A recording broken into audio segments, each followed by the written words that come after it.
first one is production and harvest. Second one is benefit. Third one, commercialization and roasted. And the last one, what do you think? Drinking coffee. Yeah, drinking coffee.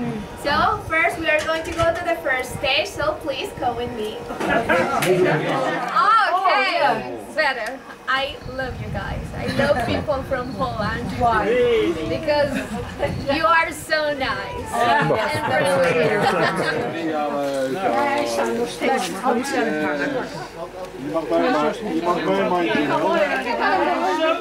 Three is the altitude. The altitude must be between 1,000 and 2,000 meters above sea level.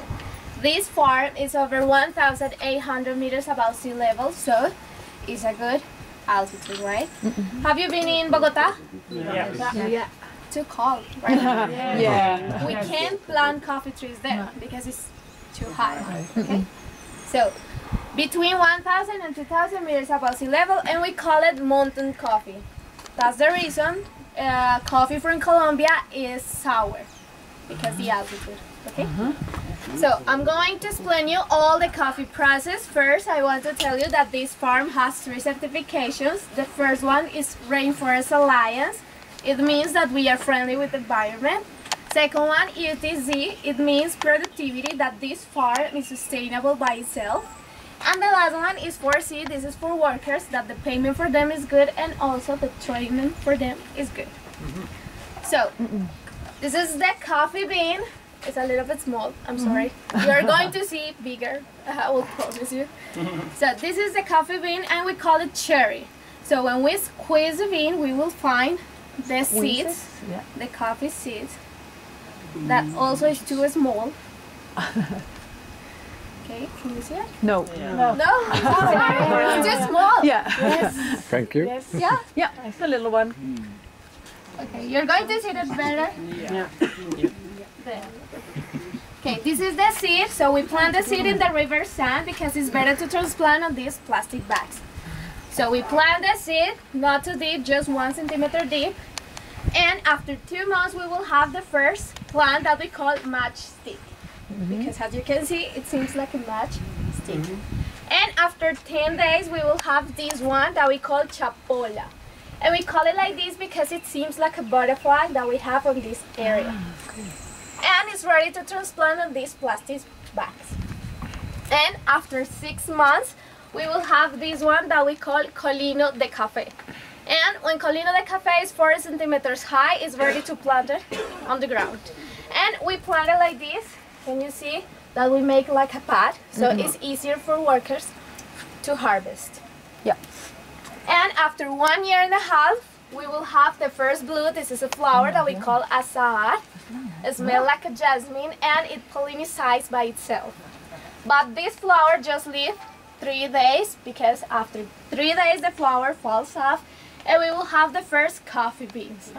First, green beans, and after 9 months, like a baby, we will have yellow and red beans. Yellow are sweeter than red ones. And for harvest, we used those baskets so many years ago to harvest, but nowadays we use plastic bags. And we can mix them, we can put it in the same bag, yellow and red ones, or in different bags. It depends on the process that we want to get. So, I have a question for you. Are you good at math? No. 1,5 en 9 maanden is? Ja. Yes? No? Ja. Depends. Yeah? Okay, I will trust you. Oh god. Ja. So, 2 years for a coffee tree to grow up. Ja. Then we have 4 years of production. We call it the circle hand. So the first year the production is good. The second year the production is better. Third one, the production is the best year of production. And 4th and 5th goes down. So after 5 years of production, we cut the trunk 4 centimeters high, and we wait another 2 years for a new coffee tree. And then another 5 years of production, we cut the trunk again, 2 years again for a new coffee tree, but in the last one, just 4 years of production. So how many years can live a coffee tree? 20 years. Yes, very good. An applause for her. 20 years. After 20 years, we cut or remove all the coffee tree because the coffee doesn't bloom anymore. Okay. And you just get it out, or do you burn it or something like that? No. We have to take it because remember that we are friendly with the environment. So Of course. Yeah.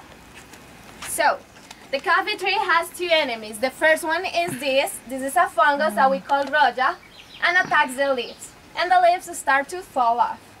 And the second one, this is an insect that we call broca. And broca get inside into the fruit, into the cherry, and start to put eggs. And those worms start to eat all the coffee beans. Oh. Dan komen de blaadjes en dan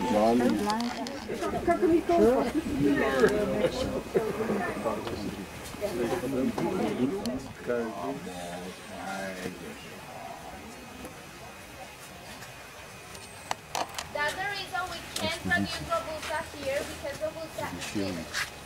And Colombia is recognized by having a coffee very sour and very sweet. So the National Federation of Coffee doesn't allow us to have Robusta here in Colombia. Jij een boer in je bakker, joh? Godverdorie. And you just one? Het is leuk om te doen. Dat wou ik zeggen.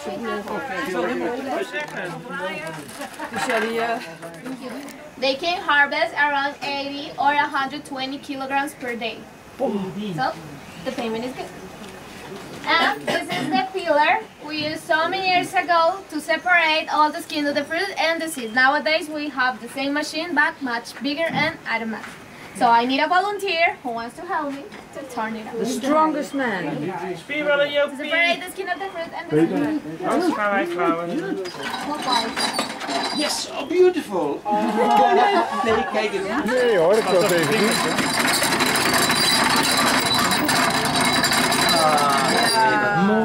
Thank you so much.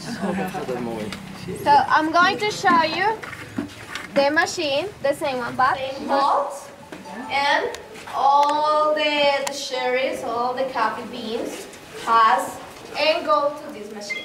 So the skin of the fruit pass by these two, that tube, and go to the compost area. Remember the compost area? All the skin of the fruit there, and we use it for compost. And the seeds pass by this machine, and we can have bad beans and good beans. Yeah. The bad beans we put them in a plastic bag, and we call it pasilla de máquina, and it's the lowest quality of coffee. And we have the good beans, and the good beans pass by this machine that we call desmucilaginador. Can you say it? If you say it, I will give you another cup of coffee. Okay. Desmucilaginador. Desmucilaginador. So close. Yeah, very good. So do you remember the slimy part that we tasted before was sweet? Yeah. Mucilage. So we use, this is like a pre-wash, we use this machine to take out all the mucilage. And after this machine, all the coffee beans go to that tank. Yeah. That tank is full. Why? Bad beans. Bad beans. Bad beans. Very good. Do you remember broca? The worms start to eat all the beans, start to make like a little holes, so they are empty inside. So that's the reason they start to float. So we have to take out, and the good beans stay in that tank with water for 20 hours for fermentation. And after those 20 hours, all the beans go to dry. So I will show you how we dry all the coffee production, and this one has a capacity of 1,000 kilograms. So we have different mesh.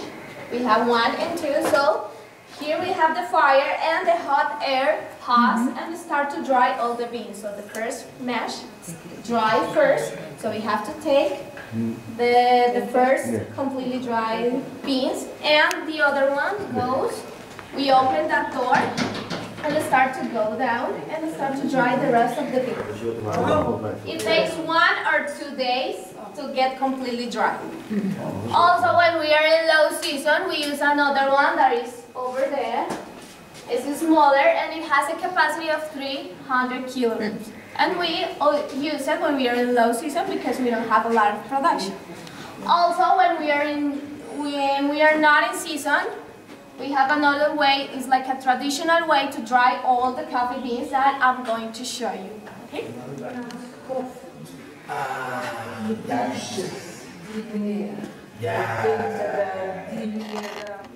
Let me ask you a question.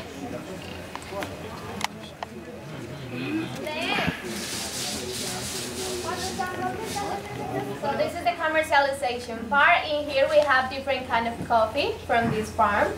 So do you remember bad beans was a type of the broca, was a steel green? So we call it honey. Do you remember the slimy part, the mucilage? We tasted before, was sweet. So red honey we do just like a pre-wash. So a little bit of mucilage stay on it. So the taste is like a caramel. So red honey is a coffee with caramel notes. And we have black honey. We don't wash the bean, so all the mucilage stay on it. So the taste is like a chocolate. So black honey has chocolate notes. Dark cold, so we have a thermal smash, and the temperature starts to decrease. And after 2 minutes, the temperature starts to increase little by little. Have you made popcorns? When you hear that pop, it means that it's ready. So the same here, but with a crack. After 11 minutes, we will hear a crack, and it means that the coffee is ready or is roasted. Okay? And we have to wait 1 or 2 days for packing because the coffee has so many gases. So we put it in those baskets, and we wait 1 or 2 days, and then we pack it. Okay? We have 3 levels of roasting. We have light, medium, and high. We use light just for professional purposes, just to see all the properties of the coffee. We use medium for a high quality of coffee here in Colombia. And we use high for low quality of coffee. We use high for pasilla. You remember the pasilla? Was the type of the broca, was steel green. So we use high roasting because we hide all the imperfections of the coffee. So we have to burn the coffee. We have the grinding. It depends on the methods that you're going to use. For example, if you want with an espresso, you use fine. Reaquemes, calita, B60, this traditional way with a filter, or a bigger filter. You use medium, and with a French press, you use coarse or medium. So it depends on the methods that you want to use. And the water, 90 degrees Celsius. If we have more, we will burn the coffee. And the ratio. This is for 1 cup of coffee. We use 8 grams of coffee and 100 milliliters of water. But also depends on you. If you like coffee more intense, so you use more coffee and less water. Okay.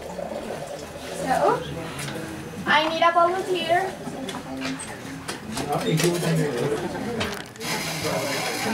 Wil je koffie over hebben?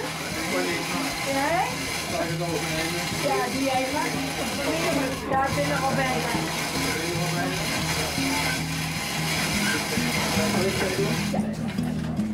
Hoewel, als je naar die kleur kijkt, wat hier uitkomt.